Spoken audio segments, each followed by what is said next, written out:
Hello guys, welcome back to my channel. இன்றைக்கி நம்ம என்ன சம்மரி பார்க்க போகிறோம் அப்படின்னா, லூட். இதை எழுதினவங்க நடன் காட்டைமர். இந்த பர்டிகுலர் ஷார்ட் ஸ்டோரி 1999 பப்ளிஷ் பண்ணியிருக்கிறாங்க. நியூயார்க்கர் மேகசினில் தான் பப்ளிஷ் ஆகிருக்கு. லூட் அப்படின்றதுக்கு ஃபர்ஸ்ட் ஆஃப் ஆல் என்ன மீனிங்னா, இப்போது ஏதோ ஒரு டிசாஸ்டர் நடக்குது, ஒரு நேச்சுரல் டிசாஸ்டர் நடக்குது, இல்லை ஒரு ரயட், ஏதோ சொசைட்டியில் 2 குரூப்புக்கு நடுவில் பெரிய ப்ராப்ளம் ஒன்று க்ரியேட் ஆகுது அப்படின்னா, ஆட்டோமேட்டிக்காக அந்த இடத்துல அந்த அட்மாஸ்ஃபியர் வந்து ரொம்பவே மோசமாக இருக்கும். எல்லாருமே தப்பிச்சா போதும்னு ஓடிட்டுருப்பாங்க. முக்கியமாக ஷாப் கீப்பர்ஸ், ஏன்னா ஷாப் எல்லாமே அட்டாக் பண்ண ஆரம்பிச்சிருவாங்க. ஸோ ஷாப் கீப்பர்ஸ் வந்து திங்ஸை தாண்டி அவங்க உயிரோடு இருக்கணும் அப்படின்றதுக்காக வெளியே ஓடி போயிடுவாங்க இல்லையா? ஸோ அந்த மாதிரியான சிச்சுவேஷனில் எவ்வளோ பேத்தட்டிக்கான ஒரு கண்டிஷன், எவ்வளோ ஃபிரோஷியஸாக எல்லோரும் சண்டை போட்டுட்ருப்பாங்க. ரொம்ப ஹரிபரியான அந்த சிச்சுவேஷனில் கூட சில பேர் என்ன நினைப்பாங்க அப்படின்னா, ரொம்ப செல்ஃபிஷாக யோசிச்சு இந்த டைமில் நம்மளால் யார்கிட்ட இருந்து என்ன எடுத்துக்க முடியும். இப்போ ஷாப்பில் வந்து ஷாப் கீப்பர் இல்லை, ஸோ அங்கே போய் நம்மளுக்கு என்ன வேணாலும் எடுத்துக்கலாம். இங்கே வந்து ப்ராப்ளம் போயிட்டுருக்கிற நேரம் நம்மளை யாரும் கண்டுக்க மாட்டாங்க. நம்ம வந்து அதை எடுத்துக்கிட்டாலும் அது வந்து இந்த ப்ராப்ளமோடு அது கிரியேட் ஆயிருமே தவிர நம்ம திருடிட்டோன்னு சொல்லி நம்மளை பிடிக்க மாட்டாங்கன்னு சொல்லி, அந்த மாதிரி ஒரு சமயத்துலேயும் செல்ஃபிஷாக யோசித்து திருடுவாங்க இல்லையா? அந்த ஒரு ஆக்டிவிட்டியை தான் லூட் அப்படின்னு சொல்கிறாங்க. ஸோ இந்த பர்டிகுலர் ஷார்ட் ஸ்டோரியிலையும் அந்த மாதிரி ஒரு பெரிய நேச்சுரல் டிசாஸ்டர் நடக்கும்போது கூட மக்கள் எந்தளவுக்கு செல்ஃபிஷாக இருக்கிறாங்க அப்படின்றத ரொம்பவே அழகாக இந்த ஷார்ட் ஸ்டோரியில் மென்ஷன் பண்ணியிருப்பாங்க. ஸோ எப்படி ஸ்டார்ட் பண்ணுறாங்க அப்படின்னா, ஒன்ஸ் அப்பான் அ டைம் ஒரு எர்த்குவேக் ஒன்று வருது. ஸோ அது ஒரு பெரிய இம்பேக்டை க்ரியேட் பண்ணுது. ஹியூமன் லைஃப்லேயும் சரி, அந்த ஒரு பர்டிகுலர் சரௌண்டிங் ஏரியாலேயும் சரி ஒரு பெரிய இம்பேக்டை க்ரியேட் பண்ணுது. அந்த ஒரு எர்த்குவேக் வந்ததுக்கப்புறம் நிறைய கிராக்ஸ் எல்லாம் க்ரியேட் ஆனதுக்கப்புறம் அந்த ஒரு இம்பேக்ட் சீல இருக்குது. அதனால சுனாமி க்ரியேட் ஆகுது. தென் எல்லா இடத்துலையும் ஃப்ளட்டு மாதிரி தண்ணி ஓடிட்டே இருக்குது.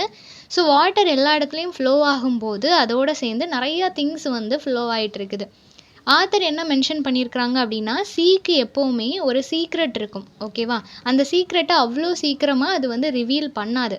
பட் ஒரு சமயத்தில் அது ரிவீல் ஆகும். அப்போ தான் எல்லாருக்குமே அந்த சீக்ரெட் தெரியும். அதர்வைஸ் அந்த சீக்ரெட் வந்து எத்தனை செஞ்சுரிஸ் ஆனாலும் சீக்குள்ளே தான் இருக்கும். அந்த சீக்ரெட் யாருக்கும் தெரியாது அப்படின்னு சொல்கிறாங்க. ஸோ அந்த மாதிரி ஒரு சீக்ரெட் ரிவீல் ஆன டைம் தான் இது.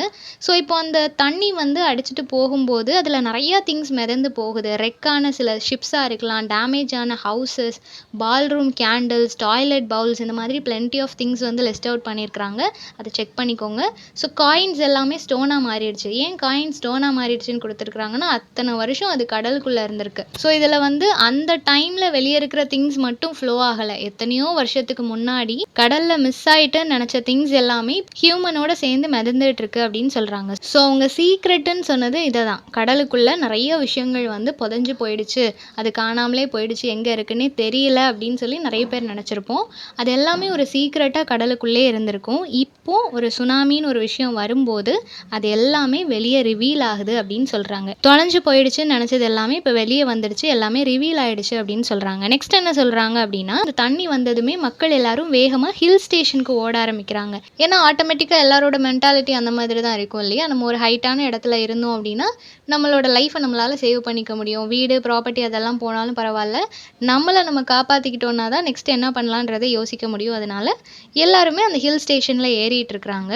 இந்த ஷார்ட் ஸ்டோரி ஃபுல்லாகவே 2 விஷயத்தையும் சொல்லியிருப்பாங்க. பாஸ்ட்டையும் சொல்லியிருப்பாங்க, ப்ரெசென்ட்டையும் சொல்லியிருப்பாங்க. பாஸ்ட் அப்படின்றதுல வந்து அந்த சுனாமி நடந்தப்போ அந்த இடம் எப்படி இருந்துச்சு, மக்களோட ரியாக்ஷன்ஸ் எப்படி இருந்துச்சுன்றத சொல்லுவாங்க.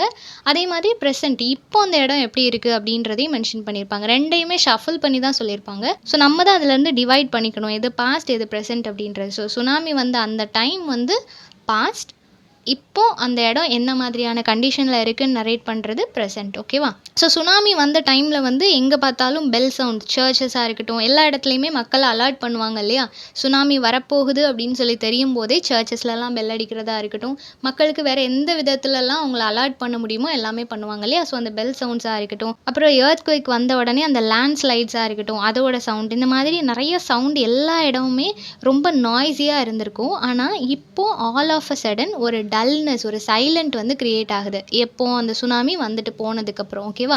ஸோ அவ்வளோ சவுண்டாக நாய்ஸியாக இருந்த சிச்சுவேஷன் மாறி இப்போ எல்லாமே ஒரு மாதிரி டல்லாக சைலண்ட்டாக இருக்குது அப்படின்னு சொல்கிறாங்க. இப்போ அந்த வாட்டரில் வந்து நிறைய திங்ஸ் ஃப்ளோ ஆகிட்டுருக்கு. எல்லா திங்ஸுமே அந்த சீ வாட்டரில் டிப் ஆகிட்டு சன்லைட் படும்போது அப்படியே ஷைன் ஆகிட்டுருக்கு அப்படின்னு சொல்கிறாங்க. அது என்ன மெட்டலாக இருந்தாலும் சரி, எல்லாம் அந்த வாட்டரில் ஃப்ளோ ஆகும்போதும் அந்த வாட்டரில் அது வந்து ஃபுல்லாக டிப் ஆனதுனாலும் வெட்டாக இருக்கிறதுனால சன்லைட் படும்போது அது வந்து ஷைன் ஆகுது அப்படின்னு சொல்கிறாங்க. நெக்ஸ்ட் என்ன சொல்கிறாங்க அப்படின்னா, இந்த ஒரு டிசாஸ்டர்னால எல்லா பீப்புளுமே ஈக்குவல் ஆயிட்டாங்க அப்படின்னு சொல்கிறாங்க. ஏன் அப்படின்னா, யாருமே நான் ரிச்சுன்னு சொல்ல முடியாது. எல்லாரோட ப்ராப்பர்ட்டியுமே தண்ணியில் அடித்து போயிட்டுருக்கு இல்லையா? ஸோ எல்லாருமே ஒரு பாவர்ட்டியில் தான் இருக்கிறாங்களே தவிர, நான் ரிச் அப்படின்னு யாராலையுமே சொல்லிக்க முடியாது. எது அவங்களோட திங்ஸ்ன்னு கூட அவங்களால ப்ராப்பராக பிக் பண்ண முடியாது. அந்த அளவுக்கு எல்லாமே கொலாப்ஸ் ஆயிடுச்சு அப்படின்னு சொல்கிறாங்க. ஸோ எல்லாருக்கும் எல்லாம் அப்படின்ற மாதிரி எல்லாரும் ஒரு ஈக்குவலான கண்டிஷனில் தான் இருக்கிறாங்களே தவிர, இங்கே எந்த விதமான டிஃபரன்சியேஷனும் இப்போ நம்மளால பார்க்க முடியாது அப்படின்னு சொல்கிறாங்க.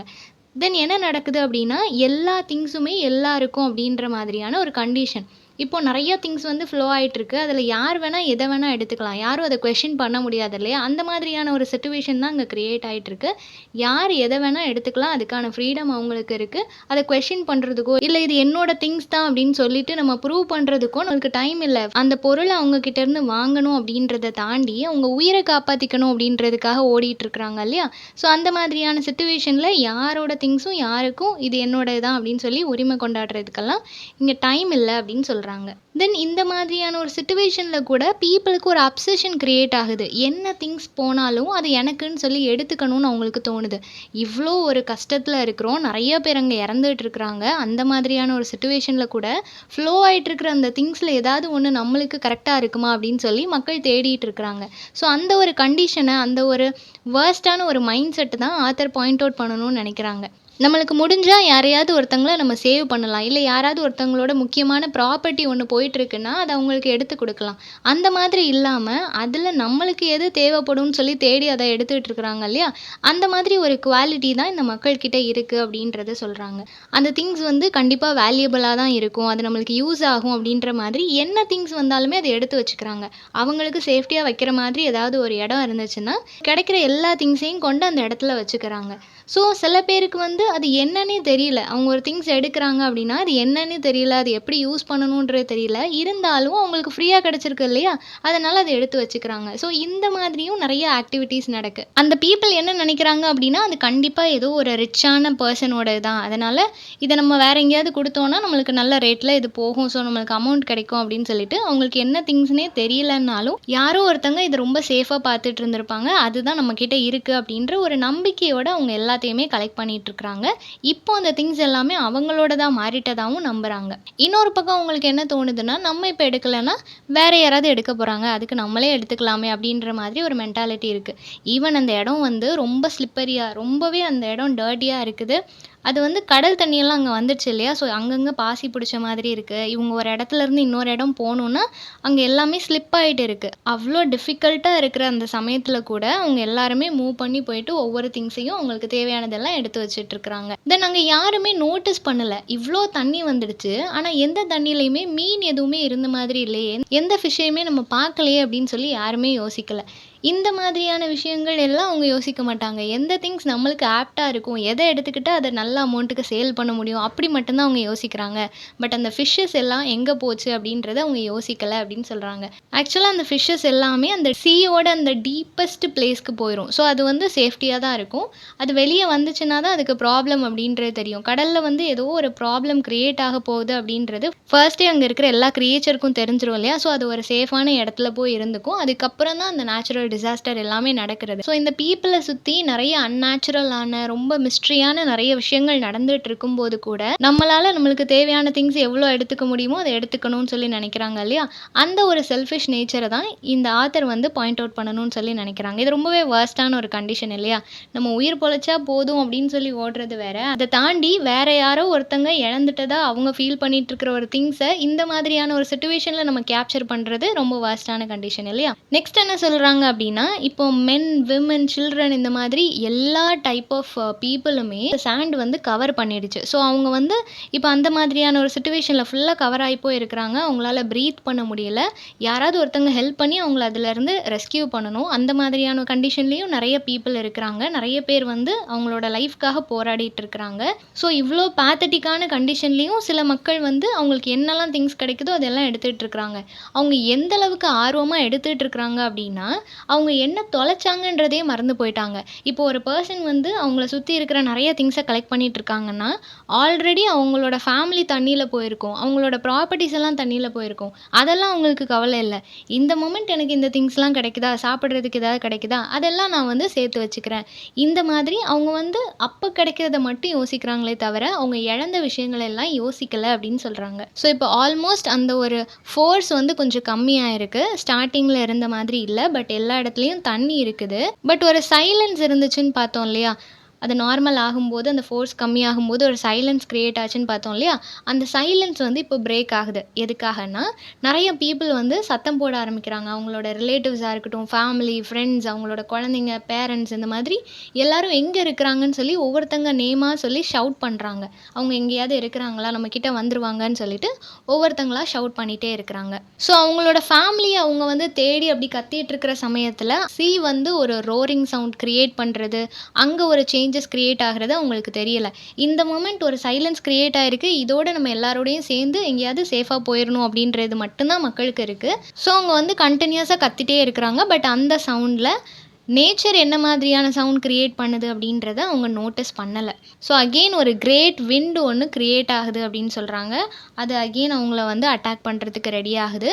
இப்போ டிவி ஷோஸா இருக்கட்டும், நியூஸ் பேப்பரா இருக்கட்டும், எல்லா இடத்துலயுமே அவங்க கவர் பண்றது எல்லாமே வெளிய அவங்க என்ன பார்க்குறாங்களோ அத தான் கவர் பண்றாங்க. இப்போ வந்து ஒரு வீட்ல 4 பேர் இறந்து போயிருக்காங்க அப்படின்னா, அது மட்டும் தான் அவங்களுக்கு தெரியுது. அது விசிபிளா இருந்துச்சுன்னா 4 பேர் இறந்து போயிருக்காங்க அப்படின்னு சொல்றாங்க. பட் ஆக்சுவலா அந்த வீட்ல இருக்கிற ஒரு வால் விழுந்து இன்னொருத்தவங்க இறந்து போயிருப்பாங்க. அவங்க மேபி நல்லா கவர் ஆயிட்டாங்க அப்படின்னா, அவங்கள கன்சிடர் பண்ண மாட்டாங்க. 4 பேர் தான் அப்படின்னு சொல்லி கவுண்ட் எடுப்பாங்க இல்லையா?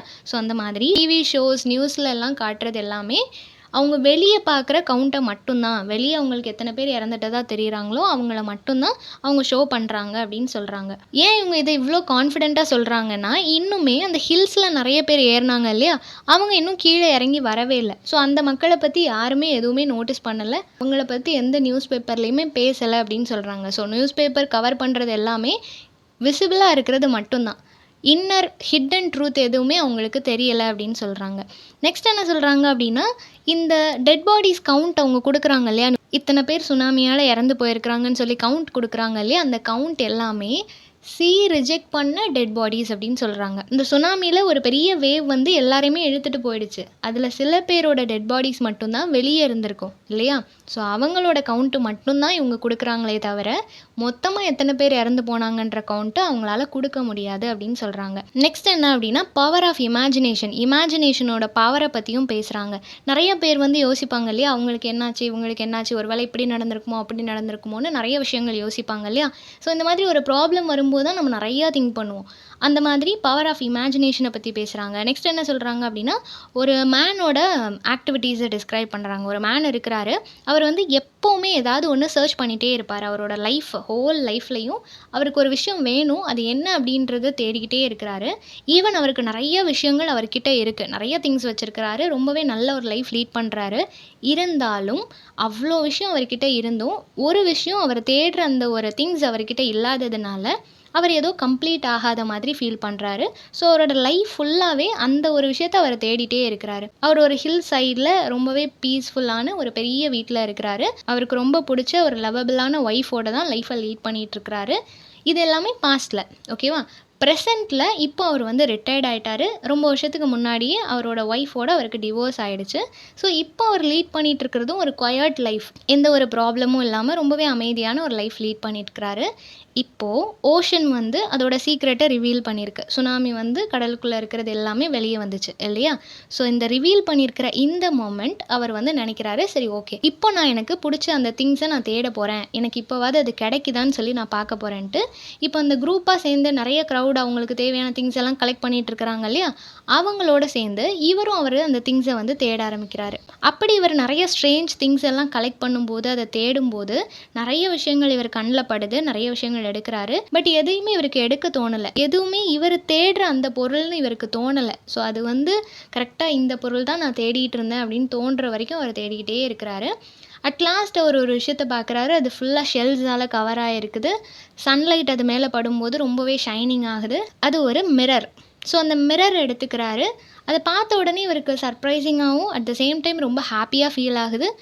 இப்போ அவர் ரியலைஸ் பண்ணுறாரு, இந்த ஒரு விஷயத்த தான் நான் தேடிட்டு இருந்தேன். என்ன நான் பார்க்கணும்னு நெனச்சிட்டு இருந்தேன் அப்படின்றத அவர் ரியலைஸ் பண்ணுறாரு. ஸோ அந்த மிரர் எடுத்து கையில வச்சுக்கிறாரு. அத பார்த்தோனே அவ்ளோ சந்தோஷப்படுறாரு. ரொம்ப நேரம் அத பார்த்துக்கிட்டே இருக்கிறாரு. சடனா என்ன ஆகுதுன்னா, ஒரு ஹியூஜ் வேவ் வந்து அந்த மிரரோட சேர்த்து அவரையும் இழுத்துட்டு போயிருது. ஸோ இப்போ 2 பேருமே கடலுக்குள்ள போயிட்டாங்க. யாருக்கும் தெரியாத அந்த பெர்சன் எங்க இருக்கிறாருன்ட்டு. ஈவன் சர்வைவர்ஸோட லிஸ்ட் வரும் இல்லையா? அந்த லிஸ்ட்ல கூட இவரோட நேம் இல்ல. இப்படி ஒரு பெர்சன் இருந்தாரா இல்லையான்றது கூட யாருக்குமே தெரியல. ஏன்னா, அவர் வந்து இப்ப கடலுக்குள்ள போயிட்டாரு. ஆல்ரெடி அந்த கடலுக்குள்ள பிளெயின்ல இருந்தவங்க த்ரோ பண்ண சில பீப்பிளா இருக்கட்டும், ஃபிஷர்மேனா இருக்கட்டும், பைரட்ஸா இருக்கட்டும், இந்த மாதிரி நெறைய பீப்பிள் ஆல்ரெடி அவங்களோட டெட் பாடிஸ் வந்து கடலுக்குள்ள இருக்குது. அவங்க எங்க போனாங்க? அவங்க யாரு? எப்போ வருவாங்க? எதுவுமே யாருக்கும் தெரியாது. அந்த மாதிரி ஒரு ஹிட்டன் ஹிஸ்ட்ரியா இவரோட லைஃப்பும் மாறிடுச்சு. அவர் என்டையர் லைஃப்பும் ஒரு விஷயத்த தேடிட்டு இருந்தாரு. அது கரெக்ட்டா அவரோட கையில கிடைக்கிற நேரம், அவரோட லைஃபே முடிஞ்சு போகுது. ஒரு மனுஷன் எப்படி அவனோட என்டையர் லைஃப்பும் ஒரு சின்ன திங்ஸ தேடுறதுக்காக ஸ்பெண்ட் பண்றான். அப்படி அந்த திங்ஸ் கிடைக்கும்போது, அது ரொம்ப சாதாரண ஒரு விஷயமா இருக்குது. அந்த ஒரு ஆப்ஜெக்ட்டுக்காக அவனோட என்டையர் லைஃப்பையும் அவன் ஸ்பாயில் பண்றான், ஸ்பெண்ட் பண்றான் அப்படின்றது ஒரு மீனிங்லெஸ் ஆக்டிவிட்டியா இருக்கு இல்லையா? ஸோ இந்த மாதிரி சில இன்ட்ரஸ்டிங்கான ஃபேக்ட்டோட இந்த ஷார்ட் ஸ்டோரிய முடிக்கிறாங்க. ஸோ இந்த சம்மரி எல்லாருக்கும் புரிஞ்சிருக்கும்னு நெனைக்கிறேன். நெக்ஸ்ட் என்ன டாபிக்ல வீடியோ போடலான்னு சொல்லி கமெண்ட் பண்ணுங்க. தேங்க் யூ ஃபார் வாட்சிங்.